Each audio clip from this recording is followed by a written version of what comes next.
कालच्या त्या बैठकीच्यासाठी नाही, परंतु मी माझ्या मतदारसंघातल्या प्रश्नांसाठी मी त्या ठिकाणी गेलेली होते. आणि गेली 8-10 वर्ष मी त्या उड्डाणपुलाच्या विषयांमध्ये आपण बघत असाल की मागे मी गडकरींची 8 वर्षांपूर्वी भेट घेतली होती आणि त्याच्यानंतर गडकरी साहेबांनी जवळपास 11 कामं जी आहेत त्याच्यामध्ये मंजूर केली आणि त्याच्यामुळे उड्डाणपुलावरती असलेला एंट्री एक्झिट वाढवण्याला कन्नमवार पूल जो आहे हा 2 वे करण्यात आला.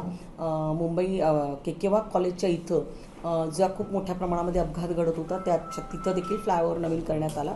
अशी अनेक कामं जे माननीय नितीन गडकरी साहेबांनी मंजूर करून दिली होती. पण द्वारकाचा जो प्रश्न जो आहे हा अतिशय गहन होता.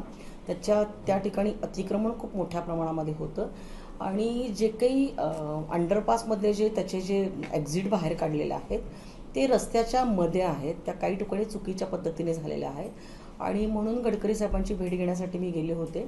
तर त्या ठिकाणी अंडरपास करावा आणि ज्याच्या माध्यमातून सारडा सर्कलवरून जाणारे जे लोक आहेत ते काठेगल्लीच्या इथं अंडरपासमधून बाहेर पडतील आणि त्यामुळे द्वारकेवरची ट्रॅफिक जी आहे ही कमी होऊन जाईल.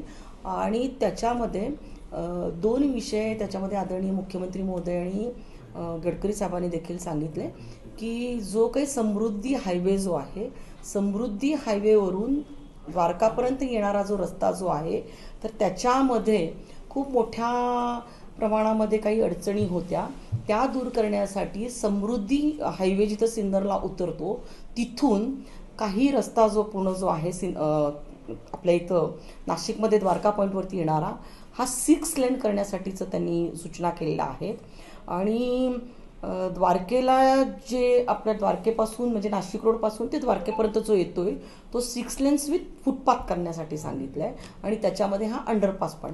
आणि त्याच्यामध्ये माननीय गडकरी साहेबांनी एक सूचना अशी केली की त्याच्यामध्ये कळंबोलीच्या धर्तीवरती हा जो द्वारका पॉईंट जो आहे त्याच्यामध्ये सुधारणा करण्यात यावी.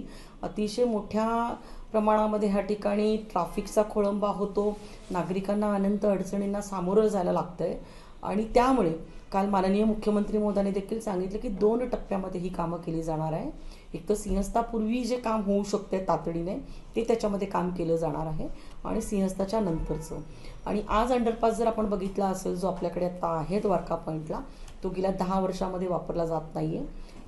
त्या ठिकाणी आता अनेक अवैध धंदे असतील किंवा त्याचा चुकीच्या पद्धतीने वापर देखील होतोय आणि अनेक नागरिकांच्या अशा सूचना होत्या की तिथून 2 व्हीलरसाठी सुरू करावं पण ते टेक्निकली फिजिबल नाही आहे, त्यामुळे तसं करता येणार नाही आहे. आणि त्यामुळे हा अंडरपास काढून एक नव्याने अंडरपास जो आहे हा द्वारका पॉईंटवरती करून पुढच्या टप्प्यामध्ये जे काय आहे तिथं उड्डाणपूल वगैरे असतील आणि रस्त्याचं रुंदीकरण असेल ती कामं केली जाणार. नाही, एक्झिस्टिंग जो रोड आहे त्या रोडलाच फुटपाथ म्हणजे फेस टू फेस ज्याला आपण म्हणतो की आज नागरिकांना चालण्यासाठी कुठे जागा नाही आहे तर तो फुटपाथ फेस टू फेस आणि अतिशय चांगल्या पद्धतीचे सर्व्हिस रोड असतील त्याच्यामध्ये आणि उड्डाणपूल देखील असेल अशी की जेणे जो आज ट्रॅफिकचा खोळंबा द्वारका पॉईंटपासून ते नाशिक रोडपर्यंत होताना जो सगळ्या ठिकाणी होतोय तो खोळंबा जो आहे त्याच्यामधनं दूर होईल. अजून एक मागणी होती गेल्या अनेक वर्षांपासून नाशिककरांची, थेट द्वारका ते नाशिक रोड ब्रिज व्हावं. ते तुम्ही गडकरी साहेबांसोबत बोललात की होय, त्या विषयासाठीच मी गडकरी साहेबांकडे द्वारका आणि तो पुलासाठी गेलेले होते. त्यामुळे आता गडकरी साहेबांनी त्याच्यासाठी सूचना अधिकाऱ्यांना MSIDCला दिलेल्या आहेत आणि त्याच्यामध्ये म्हणजे जशा पद्धतीची गरज असेल ट्रॅफिकचं सर्वेक्षण करून मग तो उड्डाणपूल असेल त्याच्यामध्ये सर्व्हिस रोड असतील भुयारी मार्ग असतील ह्या सगळ्याच गोष्टी ज्या आहेत त्याच्यामध्ये केल्या जाणार आहेत. त्याचा DPR जे आहे पुढच्या 2-3 महिन्यामध्ये तयार करून त्याची कामं जी आहेत त्याला टेंडर प्रक्रिया असेल वर्क ऑर्डर असेल हे लवकरात लवकर या 2-3 महिन्यामध्ये करून ती कामं केली जाणार आहे.